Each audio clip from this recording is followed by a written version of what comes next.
Okay, Bellinger is opted out. Do you want the flexibility for the young players? Okay, that's a consideration, but they have to figure out what they're doing at catcher. Welcome into Northside Territory, Foul Territory Network's Cubs podcast. I'm Sahadev Sharma with my partner Patrick Mooney. We're your Cubs beat writers for The Athletic. Patrick, it is the offseason as we started last week with a breakdown of Jed Hoyer's post or after season presser. The playoffs are happening. They're pretty exciting. I'm not sure how locked in you are on this, but I've had it on in the background at minimum for the past week, and it's been wild. Started with those wild card games were crazy with Pete Alonso sending the Brewers home, but obviously the Cubs, that's their goal, right? To get, even though the Brewers aren't the team that go deep in the playoffs every year, they get their shot, right? They get a chance in there for the past 6 of the last 7 seasons they've been doing it. So that's the bare minimum for the Cubs expectations. And I guess right now what they need to figure out and what we're going to talk about is how do they get there? What are the priorities that they have to that they're going to organize this winter? Like what are they looking at? How do they upgrade this team? I think the biggest decision, the first thing that kind of sets up the offseason for them is Cody Bellinger. It's the decision he makes. If Bellinger opts in, it's not a disaster for this front office. That they'd be thrilled with that, I'm sure. Like maybe not thrilled. I wouldn't go. I don't know. Do they even experience emotion in that front office? Like thrill is just like too strong of a term. I think there would be a value recalculation more than the thrill or agony of opt-out decisions. That's fair. There's definitely that have to decide what is the value here and what did we just do? How do we go? How do we move going forward? I think would be the way they look at it. I think it's if I were in their shoes, I think the opt out would be the best thing, right? I mean, how often do we hear Jed Hoyer talk about financial flexibility, right? Like that's something he and Carter love to talk about, and it gives them more. I think the sense I think we're both getting is that's the way it's leaning. Right. And I think Jed kind of like he didn't say that, but he kept saying like we expected him to, if he had a good season, he'd have a lot of options. I think he has a lot of options, I think Scott Boras, that's his lean is towards free agency and the open market, establishing his value.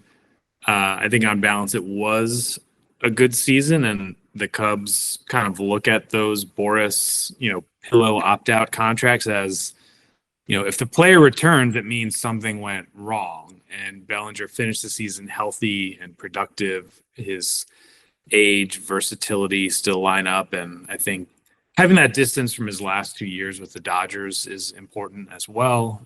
Scott has already told us his Wrigley Farmer's Almanac theory in terms of Wrigley being a tough place to hit this year. And honestly, if Wrigley played normal, I think we already would have known that Cody was going to opt out. As you wrote, Scott has even by his standards, a very prominent list of clients who are free agents right now. And I think that will give Scott even more insight into the market and kind of where to push those buttons with different teams. So, if we had to bet, I think we would say he's gone. And I don't think the Cubs are going to be all that super interested in a re-engagement in terms of like being that fallback team, because they do have PCA in center, Michael Busch at first. And cross your fingers, Seiya Suzuki playing more right field or getting someone else emerging and having Seiya more as a DH. But that on a Bears victory Monday, October 7th, I think we'd say Bellinger is probably gone. Yeah. Yes. I think we're on the same page there. And I was thinking you said it. I was like, Boris he's already floated what he's going to like, how he's going to present Bellinger. Oh yeah, of course. And I'm very curious to hear the play on words he has for us in a month from now in where will we be? San Antonio. And then surely there will be some fun. I'm not sure if he'll go back to the Farmer's Almanac. Maybe he will. But there's going to be some weather related puns and Bellinger.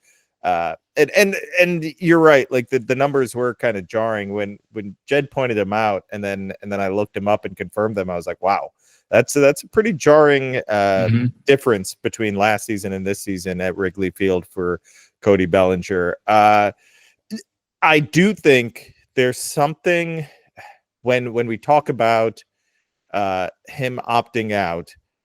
It's not just about filling that spot, right? It's not just about filling that spot with another bat, in my opinion. There's something to be said, and I don't know if this is the right route for the Cubs, but there's something to be said for having space for guys like Casey and Alcantara to play. My problem with that is the situation that they're in right now and the pressure there is to win. Yeah. But I think there is value to finding a spot for the guys like that to play. It doesn't work as well in a big market. I think if you're in Cleveland or Tampa Bay, that's exactly what you do. I think it's harder to do here, especially considering the situation that they're in. There's a lot of pressure to win.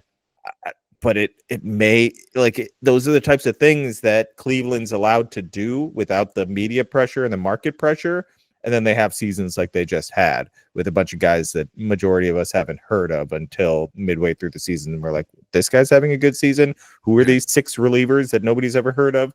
But that was just a thought that popped into my head. No, I'm glad you brought that up because a player actually mentioned that to me towards the end of the season. I'm kind of thinking about Bellinger stuff and was like, hey, they got to give Owen Casey some run like that. Like this was kind of an unsolicited, unprompted, there's probably an element of fantasy baseball playing GM with that too. But like Casey has opened up a lot of eyes and is that left-handed thumper that you'd be looking for. And that's not the first time I think we've heard people, and this is not just like, Cubs PR, PD people like pumping up their prospects. Like there is, I think, a sense throughout the game of like, oh, Owen Casey has something there that, if you're looking at that group of hitters, like he should hit and produce at the major league level. But you're right. Like, what are you going to do when it's this kind of playoffs or bust year of like, how disciplined are you? How willing are you to kind of put your stake in the future when you have to win now? Yeah. They can't make decisions based on fan reaction, but can you imagine if they lose Bellinger and the moves that they do on offense are minimal and it's with an eye to make room for guys like Matt Shaw and Owen Casey and Kevin Alcantara? Like it would be insane. I think one area that's very obvious that we've been talking about basically since the deadline is catcher, right? It's probably also the hardest spot to upgrade in a significant manner.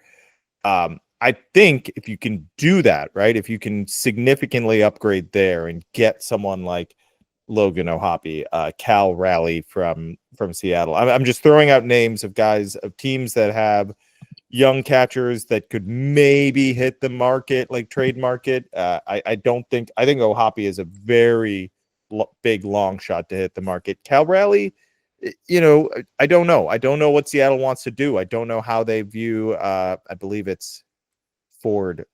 No, not Ford. Well, Ford is their catcher prospect. Does Atlanta want to move a catcher? Like these are some of the ways you can look at upgrading the spot, finding a veteran. If you move a Maya in there, then do you need to sign another veteran? All sorts of ideas, or if you move a Maya and you have a veteran, do you have Ballesteros there? That they have they have different ways they can look at this. It's a benefit of having a deep farm system, but I think that's the spot that we have to, if we're looking at offense, that's where you start saying, okay, Bellinger is opted out. Do you want the flexibility for the young players? Okay, that's a consideration, but they have to figure out what they're doing at catcher. Like, that's a big area where you can't have the type of production that you had in April, May, and June. I love a great deal, but I'm not going to run sprints in the outfield just to save a few bucks. It has to be easy. No hoops, no BS. With Mint Mobile, it really is that easy to get wireless for $15 a month with the purchase of a 3-month plan. Purchase and activation is super easy too. To get started, go to mintmobile.com/territory. All plans come with high-speed data and unlimited talk and text delivered on the nation's largest 5G network. You can use your own phone with any Mint Mobile plan and bring your phone number. To get this new customer offer and your new 3-month premium wireless plan for just $15 a month, go to mintmobile.com/territory. That's mintmobile.com/territory. Cut your wireless bill to $15 a month at mintmobile.com/territory. $45 upfront payment required, equivalent to $15 a month. New customers on their first 3-month plan only. Speed slower above 40 gigabytes on unlimited plan. Additional taxes, fees, and restrictions apply. See Mint Mobile for details. Yeah, I was interested to see, it was just the headline on MLB trade rumors, but I guess Artie Moreno gave an interview, I believe, to the Orange County newspaper, the Register, I believe, essentially saying that the Angels plan to compete next year, that he was going to increase budget. Now, who knows, right? And like, the Angels are a very quirky organization, I would say, but my gut read off of that headline was, yeah, they're probably not looking to move. Right. Poppy, obviously, Seattle has been in this very weird place for a couple of years now. Looking at that list of free agents, it's not like super compelling, and just knowing how this front office thinks,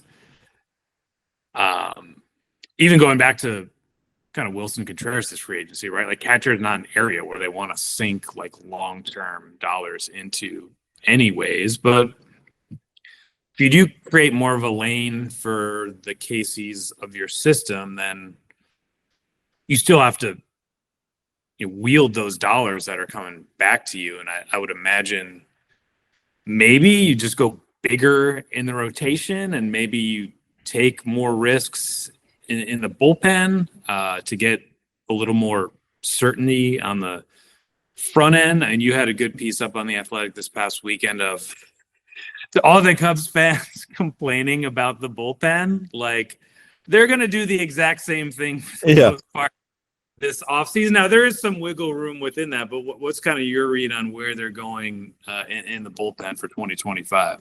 Well, I mean, Jed did admit that he kind of dropped the ball there, right? Mm-hmm. You can read that in so many different ways. It all depends, like, what's your starting point, right? If your starting point is like they missed out on guys like Josh Hader, or they need an established star in the bullpen, then you're going to hear that as it's time to be aggressive and get big name bullpen arms. I think, having talked to these guys for over a decade now and understanding how Jed thinks, that's just not. I would be shocked if they suddenly go in that direction. Like, there's no value there. And I agree. Like, there are things that I disagree with the way they go about things, and part of it is I think they should be spending money in different areas on big names. This is not the area where you do that. Like, I was just talking about the playoffs. Like, watch the playoffs. How many of these guys were names that are coming out of bullpens? How many of them? And like, Jeff Hoffman is on a 1-year deal for like not very much money. He's going to get paid this winter, I think, but you want to get that deal, not the get paid deal, right? That's what Jed Hoyer, that's what Theo said, and Jed Hoyer feels the same way. They spent on the back end of Brandon Morrow instead of finding the Brandon Morrow, the next Brandon Morrow. I think that's and they've done a solid job of that. I think the key is they finally have some young guys starting to pop up. They need them to stay healthy. They really needed the starters to stay healthy to kind of see who filtered out and who, like Ben Brown. I think we talk about like these great young players that teams develop into dominant closers, whether it's Emmanuel Clase or Devin Williams. I'm probably forgetting a dozen, but Ben Brown's that type of guy, in my opinion. Like, this guy that you say, like, okay, here's your dominant future closer, right? He could start too. So I'm not ruling that out. I think it would have been nice if he stayed healthy and you could kind of figure out what direction he's going in 2025, but that's still kind of up in the air. And maybe because of, I don't know. I don't know if injuries pushes him more into a starter or a reliever role. We'll see what he is going forward. But I really do believe he has, if he were to be a reliever, he'd be a force out of the bullpen. Tommy Sahadev, I'm not sure if I ended up including this quote, but Tommy Sahadev kind of said sometimes we get a little too stuck in roles. Yes, and that can be a problem, and you have to kind of stay out of that mentality, especially early in the season, because I mean maybe they stuck with Alzolay too long because of what he did the year before, and he should have just been reduced to a smaller role earlier as he tried to figure things out, or they gave him a rest or whatever it was with his arm barking, right? Like things like that. And I think injuries did impact this a lot, because you don't know what Luke Little is, and he did seem to be finding something near the middle of the season there, right before his injury. But I don't think they're going to spend big. I do think they're going to add a little bit more depth. Instead of spending $9 million on Hector Neris type, maybe you spend maybe there's a bunch of minor league signings and like $4 million to like $4 million deals or something like that, right? I was talking to a scout the other day who was talking about how like it's really hard for relievers to get paid. And I was like, what you almost want to be is like a failed starter and near the end of your contract, kind of like Jeff Hoffman, have this breakout season as a reliever, then you're going to get paid, right? Or is it Robert Stevenson with the who got paid by the Angels? Like that type of stuff is how you get paid as a non-closing reliever. So they have to be creative. They have to continue to develop. Porter Hodge is a huge development for them. I think Jorge Lopez is a name we should continue to watch if he's healthy. And it sounds like they had a good experience with him, and he had a really good experience with the Cubs. I'd continue to keep an eye on him. And there's no way they're going to get whoever the Josh Hader of this free agent market, but they do need to address it.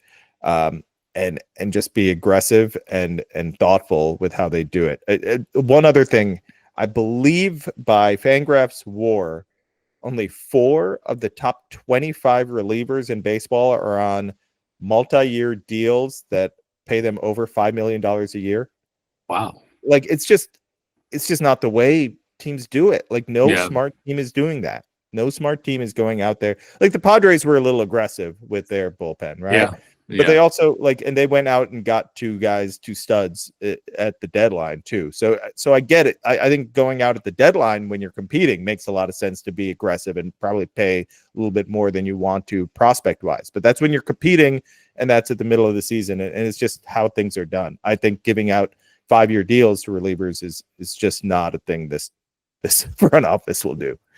Yeah, I'm just looking up Hoffman's baseball reference page, and I was like, where do I remember that name from? And he was a guy, like, speaks to his pedigree as a prospect. He went 9th overall in 2014. Yep. He was a name the Cubs at least kicked around. Obviously not like super serious, but like that's how much heat was around him when he was coming out of East Carolina. Yeah, right. East Carolina. So like that was kind of the ceiling that teams saw in him, and he went 9th overall and bounced around and needed time. Matt Gelb, our colleague, has written a lot about Hoffman and kind of how this happened and what his value has been. And I think it'd be interesting to see.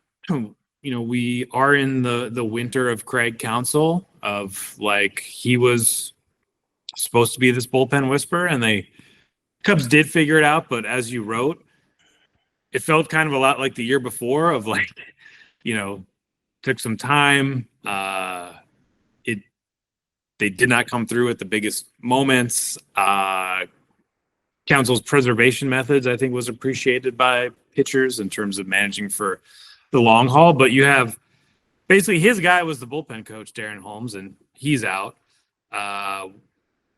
We got to imagine that he has some strong ideas about either strength and conditioning or that high performance group, as well as kind of the formulas the Cubs are using to identify some of these guys of like, what did the Brewers do? What have the Cubs not done? Because there are a lot of guys who passed through the Cubs organization who played major roles for the Brewers this year. So I'd imagine that's going to be part of this of like, who does Craig Counsell trust? I mean, our understanding is that Porter Hodge is someone that Counsell like saw in spring training. It's like, whoa, who's this guy? Like, where's this been? So I think that may help in terms of just the evaluation skills.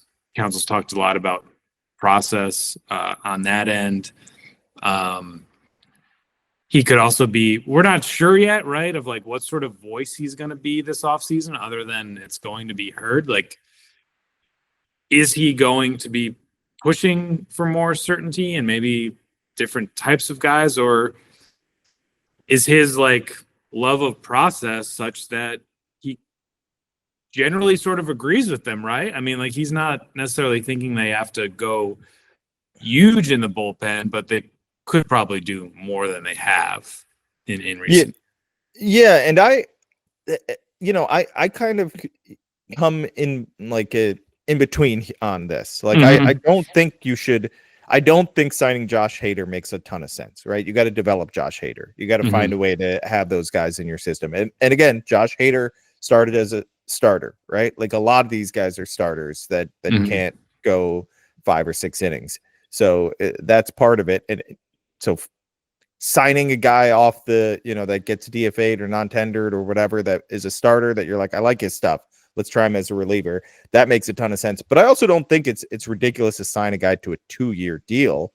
They have that type of They should be able to do that, right? A 2-year, $16 million deal. Like, what is Matt Strom on? I'm not sure what type of deal he has, but that type of deal is like he's been really valuable for the Phillies, and they need a lefty. Like, he's so good. He signed an extension. I think it was maybe a 2-year deal, something like that, and they extended it during that term. That's how well it worked out.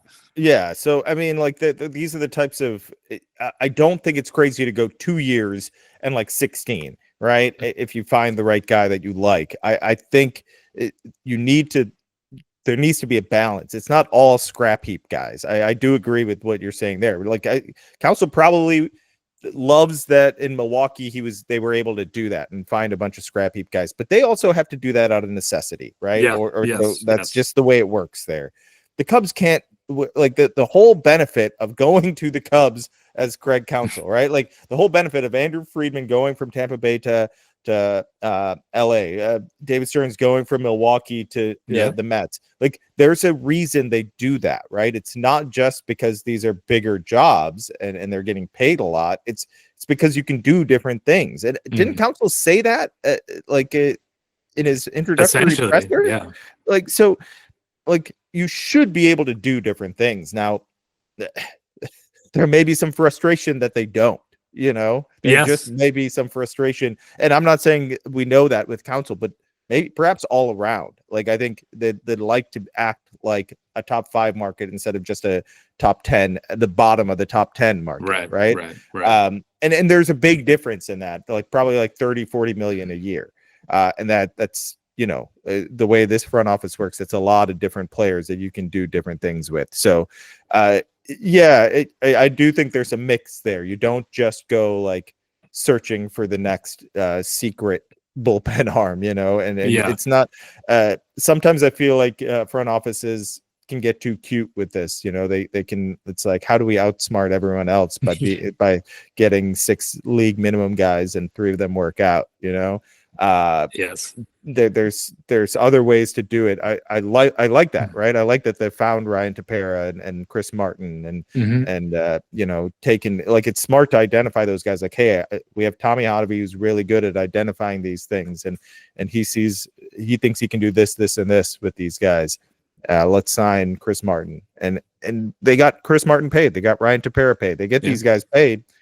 They can continue to do that, but also maybe give someone a little bit more money makes sense. Maybe the Neris deal scares people off, even fans off on that, but I think you need to do a better job identifying those guys. I think this is also building towards what we've both written of, like, you got to invest heavy in the front of your rotation. That we've talked about how hard catching is and how volatile the bullpen is. They have this cluster of young talent at the AAA level in terms of position players. Like, something's going to have to give here. They're going to have to pick a lane. They're going to have some conviction. And to me, the rotation is the clearest path to upgrading. There's good class of free agent pitchers.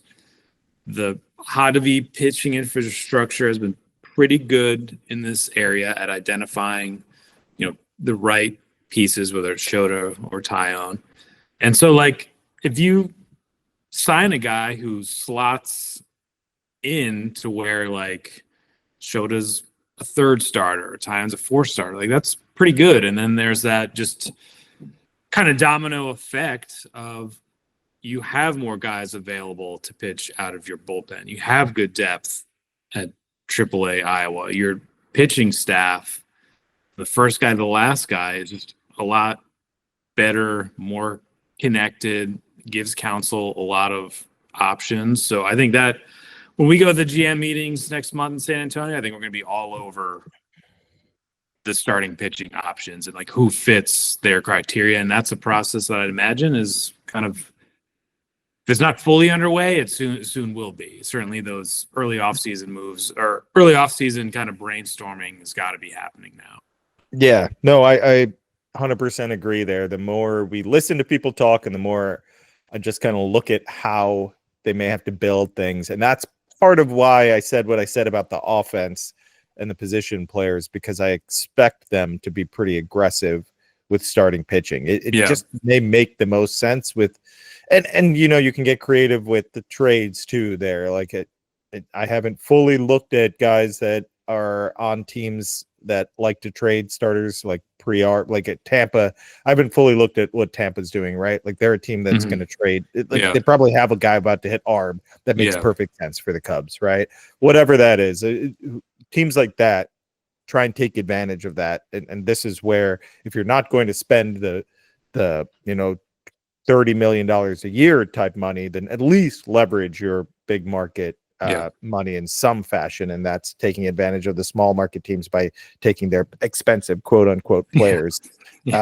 And you have to pay a hefty price usually in prospect value, but we have to see that happen this winter. Almost certainly there will be at least one trade where fans are like, oh no, not that prospect being traded, but it's going to happen. It has to happen at some point. You can't keep all of these guys and expect to instantly get better. I mean, sometimes it works out, but that's usually the small market teams that really cling to the prospects and then play them all, and then they'd have to trade some veterans to make that happen as well. It's just not what the Cubs are doing right now.